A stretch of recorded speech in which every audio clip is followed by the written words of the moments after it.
প্রিয় দেশবাসী, প্রিয় ভাই ও বোনেরা, আজ আমি আপনাদের সামনে একটি নতুন এবং অত্যন্ত গুরুত্বপূর্ণ উদ্দেশ্য নিয়ে হাজির হয়েছি।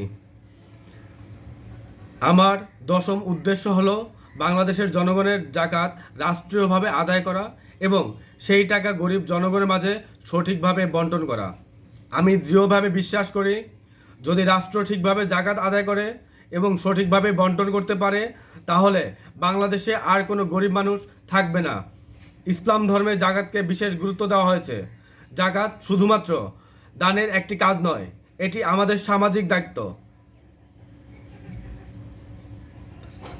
আল্লাহ তাআলা কুরআনে বলেছেন, তোমরা তোমাদের সম্পদ থেকে গরিবের অধিকার আদায় করো। সূরা আল ইমরান আয়াত 180।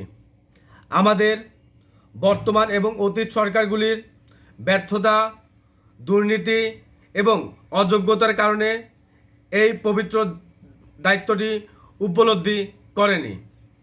বিগত সরকার ক্ষমতার লোভে মত্ত ছিল, কিন্তু এখন সময় এসেছে পরিবর্তনের।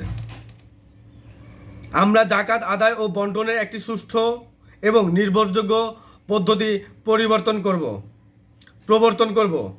আমি গরিব মানুষের পাশে দাঁড়াবো, তাদের অধিকার ফিরিয়ে দেব। তরুণ বন্ধুগণ, আপনারা এই দেশের ভবিষ্যৎ। আপনারা আজ আমার সাথে যোগ দিন। একটি দারিদ্র্যমুক্ত বাংলাদেশ গড়ার এই মহান উদ্যোগে অংশ নিন।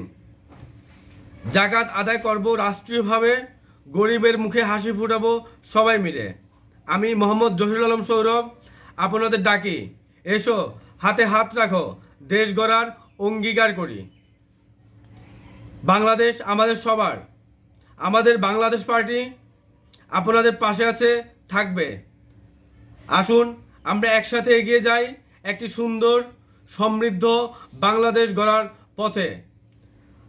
আমাদের বাংলাদেশ পার্টি, বাংলাদেশ আমাদের সবার। ধন্যবাদ সবাইকে।